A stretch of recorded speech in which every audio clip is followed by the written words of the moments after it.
Can't we? And we think we can, don't we? Sure we can. Sure we can. All right. Well, we are wrapping up June. Can you believe it's here already? Wow, that went quick. And we're wrapping up our summer series that we started with the wisdom of Winnie the Pooh. And we said that Winnie the Pooh is a story about a dumpy little bear who wanders around asking silly questions and making up songs and going through all kinds of adventures without ever accumulating any amount of intellectual knowledge or losing his simple-minded sort of happiness. And I think we've decided that's okay. That's an okay way to live. On our first adventure, it was Piglet and Pooh tracking the woozle. And we said that a woozle was probably in the snipe family, maybe something that doesn't exist, and that Pooh and Piglet ended up tracking themselves around and around the tree, and how we can sometimes do that in our imaginations when we are tracking a thought, tracking a belief, following something maybe that can be empowering, or maybe it's not so much. And we continue to track that. And that we said that the simple act of asking actually opens us up to receive. I think we've all had that experience where the simple act of asking for prayer seems to transform that for which we're asking for prayer for. And then the next week we met that sad little donkey Eeyore and his buddy Owl, the wise but sometimes confused wise guy of the forest, and Eeyore loses a tail. Eeyore loses a tail. And this was really about the creative process because we saw Winnie the Pooh make his declaration, "I will find your tail." He made his declaration and then he manifested that tail. But what we realized in this story is that we really need to get underneath our desire, that which we believe we seek to make us happy, to determine what is really driving us, what is really our motivation for our desire for a thing, event, situation, whatever it might be. Pooh's driving desire throughout the book is his love and his kindness for his friends in the forest. So his love for Eeyore, there was no reward, there was no personal benefit for Pooh to do that. He just felt love for Eeyore and said, "I'll help you I will find your tail," made his declaration, and then he did, and then he did. And of course last week we heard the story of Kanga and baby Roo come to the forest, and the talk was embracing our interconnectedness. Because Kanga and baby Roo, as kangaroos, were strange animals to the forest friends. And Piglet and Rabbit make it go away. It's different. We need to get rid of it. And we compared and contrasted that to what we see in our world today about how things that are different, we want to make them go away. We want to make them go away. And we've become very myopic, and this is my world and everything needs to be just like it, very homogenized. I want my world just like this. We've forgotten about the buffet of life. We've got a single item menu these days. So if you saw my email yesterday, you saw where this story today is about danger, excitement, rescue, and discovery. It's quite an adventure. And we'll look at these as they unfold not only in the story, but also in our life. Because don't we experience that every day? It's some form or fashion, some level of size of danger. Just getting on the freeway, right? Jeez. Exactly. And we're going to wrap it up with Christopher Robin leads it's expedition in the book because Pooh can't say expedition. But it's Christopher Robin leads an expedition to the North Pole. Wow. To the North Pole. And the talk is wherever you go, wherever you lead, I will follow. So there have been 3 themes that we have consistently seen unfolding all month long. The first one we've already touched on, the creative process. And that's our creative process that we talk about in the Science of Mind with our teaching symbol, the seed, the soil, the plant, and the way that we utilize the creative process from thought to form. The second is Christopher Robin as their go-to. Hasn't he appeared in every single story as their go-to, either in celebration or in Save Me, Christopher Robin, right? Let's ask Christopher Robin. He's the wise one. And we have compared that to potentially our going within to our own higher wisdom, our go-to being God, source, spirit, and to practice that on a daily basis. And then the third being, of course, this kindness and love demonstrated by Winnie the Pooh. The kindness and love. And so we're going to look today and see if this is played out in our story. So are you ready for an expedition? All right. Our story opens with Pooh eating. Now, is that a surprise? We've seen this little guy eat all the time. But he finishes up and he goes out to find Christopher Robin. And he finds him and he's very excited to see that Christopher Robin is putting on his big boots. And the big boots mean adventure. And Pooh is tidying himself up because he's ready for anything. He's ready for anything. And it turns out that Pooh was quite right about the big adventure, because Christopher Robin is making the exciting announcement that they're going on an expedition. And Pooh is very excited about this. And he's thrilled to hear that they're going on this expedition because he's never been on one of those. And Christopher Robin says that an expedition will be to the North Pole, which is just a thing that you discover when Pooh asked him what exactly that was. It's just a thing you discover. And Pooh said, okay. And Christopher Robin said, now, we need to invite everybody, because we need everybody to go with us. Rabbit, Kanga, everyone, because an expedition really means a long line of everybody. That's what an expedition is. So he tells Pooh to make sure the others are ready and that they all bring provisions. Now, Pooh was very excited to understand that provisions meant food. Yes, all right. So he's ready. So he goes off and he's going to gather the others. And the first one he runs into is our friend Rabbit. He says, hello, Rabbit, is that you? And Rabbit says, let's pretend it isn't and see what happens. You gotta love Rabbit. So Pooh tells Rabbit about the expedition, and Rabbit goes off to tell Kanga. And Pooh carries on to Piglet's house, where he tells Piglet about the expedition and how they're going to discover something. But he forgot what it was. So Eeyore is feeling a bit gloomy and has a little grump about the fact that he didn't want to come on this expo, whatever thing Pooh said, and that if he wants to sit down, he'll have to circumnavigate around a number of Rabbit's friends and relations, which will result in less of an expo thingamajig and more of a confused noise. Because he's at the back of the line, back there with all of Rabbit's friends, right? And he's calling it an expo thingamajig, and it's more like a confused noise. And I thought about that.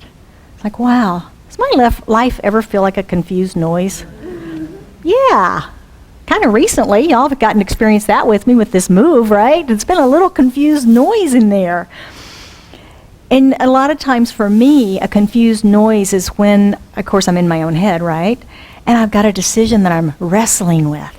And I'm looking at all the options. I'm looking at all the different directions it could go and what might happen and what might not happen. And it just gets confusing rather than being with it like this adventure. Being like this life is an adventure and looking at it as an opportunity. And knowing that as Spirit, as our Christopher Robin, that is always guiding and leading and ever available to us if we simply listen. If we simply listen for that inner wisdom, that inner guidance that we all have available to us all the time, our confused noise becomes a symphony of clarity, doesn't it? Yeah. When we can take it within and use and go to that higher wisdom that we all possess. So let's go back to our story. Despite Eeyore's gloominess, they are all walking along to discover the pole, and Pooh is making up a song about the whole affair, and Christopher Robin suddenly says, hush. Shh, shh. We're coming upon a dangerous place. So Pooh says, hush, to Piglet. And Piglet says, hush, to Kanga. And Kanga says, hush, to Owl. And Roo says, hush, quietly to himself. And Owl says, hush, to Eeyore. And Eeyore turns around and says, hush, in a scary voice. To all of Rabbit's accumulated friends and relations, and all of Rabbit's accumulated friends and relations turn around and say hush to each other, and right up until the hush reaches the very end of the line, and the smallest friend and relation, Alexander Beetle, is mortified that everybody in the expedition said hush to him. He buries his hand in this crack in the sand for 2 days, runs home quietly, and lives with his aunt forever.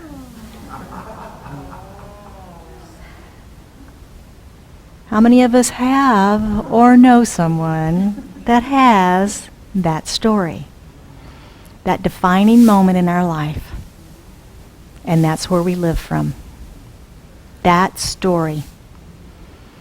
Wednesday evening after study group, we had a fun little conversation with several of us comparing scars and stories. And I was learning things about some of you that I didn't know. I'm looking at the ceiling because I don't want to make eye contact with anybody. And but it was interesting as I was thinking about that to sort of juxtapose that, if that's the word, against other people's stories that I know who got stuck. They got stuck in that thing, that event, that circumstance that happened. And they live from it. They lead from it, as opposed to moving through it to discovering and evolving into a joy-filled life. And I was blessed to be in the presence of these individuals who are living that life, who have successful lives, who have happy lives, successful careers, successful families, and true deep spirituality. I was blessed to witness that, rather than be the victim. We talked about that. And we see these stories on news programs and things all the time about people who overcome tremendous obstacles in their life. I don't know if you followed the story of 25-year-old Amy Copeland. Anybody familiar with her? She's from Georgia. Very athletic young woman. And she was on a zip-lining trip, and the zip line failed. And she fell and got hurt. And through one of the cuts that she had on her leg, contracted a flesh-eating bacteria. And it got inside of her body and it was attacking the organs, and the only way the doctors could save her was by amputating limbs. She lost both arms, one and both legs, 1.5 legs I think, but anyway. And she's still positive, optimistic, enthusiastic about life. She's a spokeswoman. She's been fitted with prosthetics. And she's living her life. Her life is different. Her life is physically different, but her mind is not so much so. She is grateful to be alive. She's grateful to be experiencing life. It doesn't mean that these horrific things that happen to us didn't happen. It doesn't mean that they don't change us. I mean, she looks in the mirror every day and she's changed, isn't she? She sees it. It doesn't mean that. It doesn't mean that we're discounting these horrific things that have happened to us. All it means is that we can grow, evolve, learn from them, and use them as a touchstone in our life as opposed to that which defines us. So there's a difference in how we look at it and how we approach it. We move through it. We continue to grow and evolve. Unfortunately, our little Alexander Beetle, he got stuck, didn't he? He got stuck. So meanwhile, Christopher Robin is at the front of the expedition, and he has spotted a twisting stream with high rocky banks, which is dangerous indeed. And he turns around and he goes, "This is just the sort of place for an ambush." Just the sort of place for an ambush. Ever feel ambushed? Yeah. Life has ambushed me. There we go. There's a surprise that I wasn't expecting. Something knocks us off our path, jolts us, confuses us. Something comes into our life that we're not expecting. We feel ambushed. We feel ambushed. And it can knock us off of our game for a long, long, long time. It can be temporary. We can look at it as temporary, or we can believe life's going to be this way forever. How do we approach the ambush? I remember when I first started speaking on Sundays over at the other place, and I was nervous. I was scared to death. And I thought I was going to make a mistake, and I was going to forget something. I was going to leave something out, and oh my gosh. And then it happened, of course, right?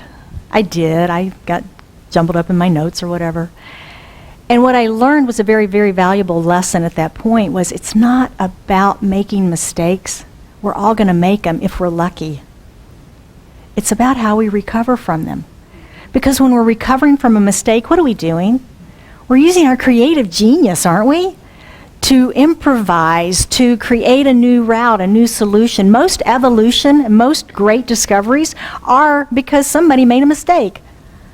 Wasn't it Christopher Columbus that wasn't even looking for this land? He was looking for something else. And I mean, there's just tons of examples out. Post-it notes are one of my favorite. You know, it was a total failure of something else, but look how I could not live without Post-it notes. I don't know about you guys.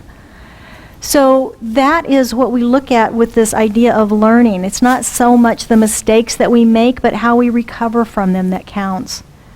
How we recover from them.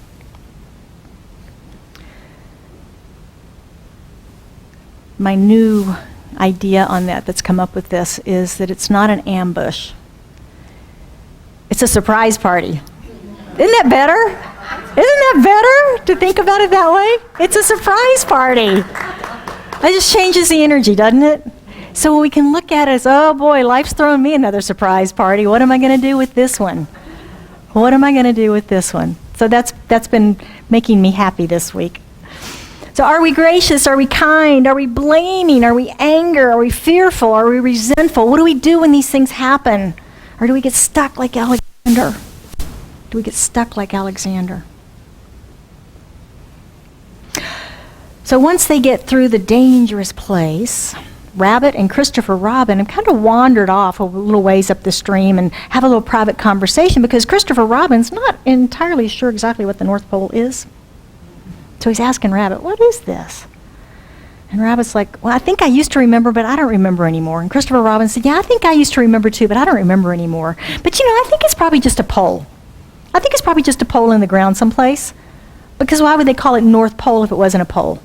And they both agreed, and it was okay. So that's what they agreed. It's going to be a pole stuck in the ground, and that's why they call it that.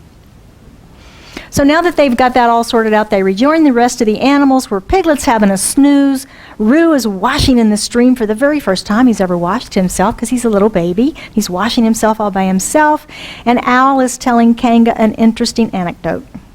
And ER starts to grumble about how he doesn't approve of washing in general. And he's just asked Pooh to share his thoughts on the subject when there is a squeak from Roo, a splash, and a cry from Kanga. Roo has fallen into the stream. Oh my. Roo is being brave and not panicking and even asking Mom to, watch Mom, I'm swimming down the stream. Actually, he's being carried along by the current. All of the animals try to think of something to do to help, some with more success than others. Piglet is jumping up and down and squealing. Not helpful. Owl is withering on about sudden and temporary immersion and what to do. And Kanga is running along the stream and asking Roo if he's okay. But Eeyore is the only one that's come up with a solution. He saunters over, he backs up to the stream, and he drops his tail into the water, thinking that Roo can just grab his tail as he comes by. But unfortunately, his tail's not big enough for the task at hand, and Roo goes floating right by. But our hero, Winnie the Pooh, is thinking.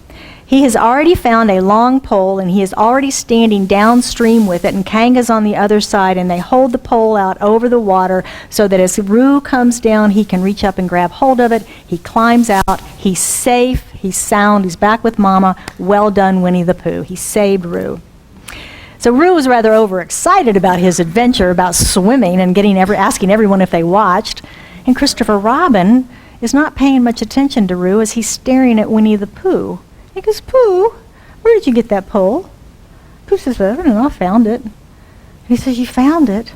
You found the North Pole! So Winnie the Pooh discovered the North Pole, and the animals stuck it into the ground, and Christopher Robin wrote out a notice to remind everyone it is the North Pole, and that it was discovered by Winnie the Pooh. And they all go home with Pooh feeling very proud that he has achieved this on this momentous day. So well done, Winnie the Pooh. Danger, excitement, rescue, and discovery are all there, just like in our daily life. Danger, rescue, discovery, excitement, every day. Do we notice it? Do we notice those things? Yeah. How do we respond? Are we on autopilot? We're just reacting to things as they come up? Or do we actually have a response? I love the Viktor Frankl quote. We've used it before. Between stimulus and response, there's a space. In that space is our power to choose our response. Can choose a response. And in our response lies our growth and path to freedom. Yeah. Because we can choose to respond differently when we sense danger. Today, mostly, Danger that we sense is mental and emotional, right? We feel like we'll be injured, attacked. Sometimes it can be physical, but primarily it's mental and emotional. And then it's what direction in that moment of choice. How do we respond when we're feeling that danger? Are we going to choose peace? Are we going to choose nonviolence? Are we going to ask, what would love do here? Or are we going to attack? Are we going to react and attack? And what about excitement? Are we out of control with nerves and adrenaline, creating chaos? Or can we harness that? Can we harness that and be grounded in joy?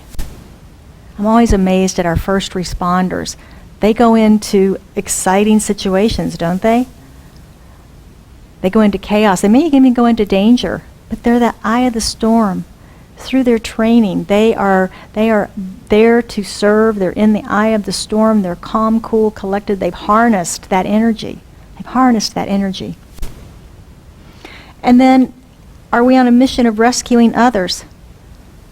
Now, I'm not talking about if that's your business to where you are a first responder or something like that, where you literally rescue people. I'm talking about the idea of our mental rescue. When someone says that they have a problem and they think, or we think, they're broken. Usually it's them, and they'll tell us their story about how they're broken, how they're unworthy. And rather than saying, I see your light. I see your light shining. You are whole, perfect, and complete. We subtly agree with them when we start to fix them, when we start to offer them advice. Isn't that subtle agreement? It is.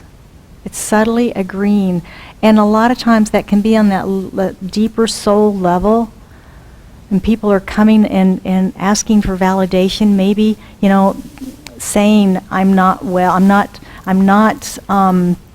am broken, when really they want to hear that they're not. They're looking for confirmation. And yet, what do? Oh, well, let me tell you how to fix that. It just confirms it. And they go, yeah, I knew I was. So we can be the light for each other. We can be the light for each other when that happens. When we respond, no, you're not broken. You're whole, you're perfect, you're complete.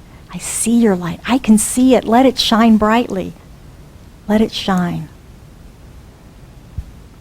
A better way to think of that idea might be my friend Zig Ziglar, and I learned this long ago. You will get all that you want in life if you help enough other people get what they want. Isn't that nice? It kind of shifts things. I learned this, again, long ago when I was in the jewelry business, and I was training store managers. Now, I was in my 20s, right? And these guys weren't. They were much older, and they'd been in the business a long time, but they were new to our company.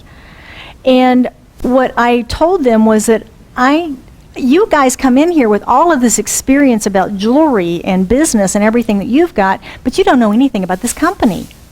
And I'm going to, I'm helping to train you just on the policies and the procedures and the processes and things that you need to be successful in this company. Let me help you. So when I approached it from that standpoint of helping them to become successful, then the successful store managers that we had, I felt like I was doing this process that Zig recommended, helping more other people get what they wanted in life, which was to be successful in our company. And that was helping me to be successful. And I've used that management principle pretty much throughout my life.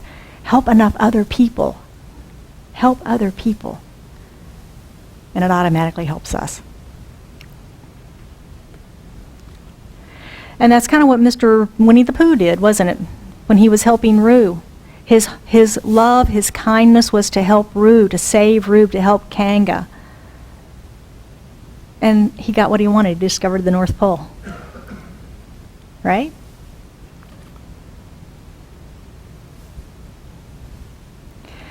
So, on the idea of discovery and our points of the day, do you ever take an inventory of your life and discover what's there?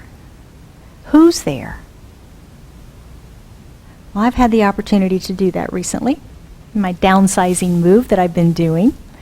And I'm finding I've got a list for you. Joy, gratitude, regret, sadness, loss, remembrance, release, obligation. I'm finding all of that in my stuff. And I was surprised when I was working with a practitioner, I highly recommend it if you haven't done it, who pointed out to me in a most loving way that I wasn't doing my work around my releasing of my stuff. Because all of that stuff that I have collected over all of these many years has energy attached to it, has emotion attached to it. And I was cavalierly, that's a word, just tossing and moving and doing all sorts of things, and not taking the time to look at that opportunity for spiritual practice, spiritual growth, and process. And it's been amazing since I've made that transition to actually do that in my home and in my life and with my things. And I'm starting to give things to people who can actually use them instead of just sending, and that didn't sound right, to people that I know who can use them as opposed to people I don't know through something like one of the charities that I'm giving things to. And they're so appreciative of them. They send me pictures. This is what it looks like in my house. And giving up things that I inherited from my family because they no longer serve me. Oh my gosh. You know, these are hard things to do. And we have to process. So looking around my life and discovering these things, discovering who's in my life, discovering what's in my life. We need to pay attention to that. So danger, excitement, rescue, things that we experience every day in our lives, noticing and choosing our response. It's the key to freedom. It's one of the keys to freedom and living a free life. So I want to wrap up today with our pearls of wisdom. Again, these are Winnie's pearls of wisdom. I'm sharing them this month. And these are some of my favorites that are sort of over the whole series. It's not necessarily just specific to this one, this particular talk. And the first one is, Piglet noticed that even though he had a very small heart, it could hold a rather large amount of gratitude. Filling our hearts with gratitude, we discover more to be grateful for, right? We know that. We've tested that. And then from Pooh, my spelling is wobbly. It's good spelling, but it wobbles, and the letters get in the wrong places. Sometimes life can feel wobbly and like things are in the wrong places, can't it? A little off balance. But it's okay depending on how we choose to see it and respond to it. And our third one, a day without a friend is like a pot without a single drop of honey inside. Guess who said that? And we've all experienced that feeling of an empty jar, an empty heart. Sharing life with friends and loved ones keeps us filled up, doesn't it? And community. And our fourth one, Piglet asked Pooh, how do you spell love? Pooh said, you don't spell it, you feel it. You feel it. I think Pooh is such a wonderful example of love in action. Love in action. And all of these stories, that's really been his motivation in every activity that they've done. So my invitation to us this week, and to practice, because we practice every week what we're teaching, don't we? My invitation is to be aware of where and when you sense danger. Be aware of that. When you fear that you're going to experience suffering and harm or injury, because that's what danger means, is a fear of experiencing suffering, harm, or injury. And if it's mental or emotional, just asking that question, we can go, do I really feel like I'm going to be harmed in this situation? Right? So pause long enough to choose your response. Second, when life gets exciting this week, notice those emotions also. Can you get centered in that excitement? Can you get centered in it? Be present to it. Harness that eagerness and enthusiasm, the joy and the wonder, and lose any fear that might be present with it. Can you be the eye of the storm in your excitement? Number 3, when you notice that you want to rescue or save someone emotionally or fix them. When you notice that emotion or that desire coming up within you, think about Ziegler's point of helping other people get what they want. And think how you can do that and see the light in that person as opposed to telling them how to fix their brokenness, because they're not broken. And remain curious about what is in your life and why it's there. I have asked myself that 187 times. Why did I move this thing? Right? Anybody that's moved recently has probably had the same thing. You end up with stuff and you go, why did I move this exactly? So we want to understand and discover this idea of the gift of gratitude. The gift of gratitude. Being grateful for everything that's around us. So I want to close this out today with my very, very, very, very, very, very favorite Winnie the Pooh quote. And it's from Christopher Robin to Winnie the Pooh, and it's from me to each one of you. You are braver than you believe, you are stronger than you seem, and you are smarter than you think. And so it is. So it is. Would you please join me as we anchor this in prayer this morning? As we go within with the smile on our face in greeting of that which is whole, perfect, and complete within us, recognizing that God is all that there is, that one power, one presence, one infinite love. It is that which holds our planets in balance. It is that which breathes us. God truly is all that there is. And all of that is here now, present in this room, in, through, and as me as an expression of it, individualized and unique. And I know that's true of each and every one in this room, that we are each individualized, unique expressions of that one substance, source, presence, and essence.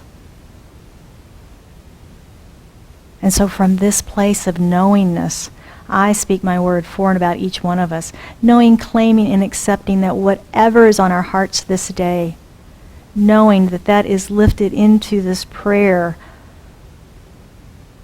and that whatever is necessary, whatever is desired to come forward is already coming forward in the consciousness that we're placing. And I know, claim, and accept that as we move forward in our week this week and experience the danger, the excitement, the rescuing and discovery, that we are more empowered by being present to each one of those and recognizing our choice point to respond rather than react. So it is in great gratitude. Great, great gratitude for the manifestation of this prayer, for all that has been shared here this day, that I just simply release this prayer into the action of universal law, knowing that it is done, it is so, it is already complete in the mind of God. We simply await its full expression and manifestation. So we anchor this together by proclaiming, and so it is. Thank you.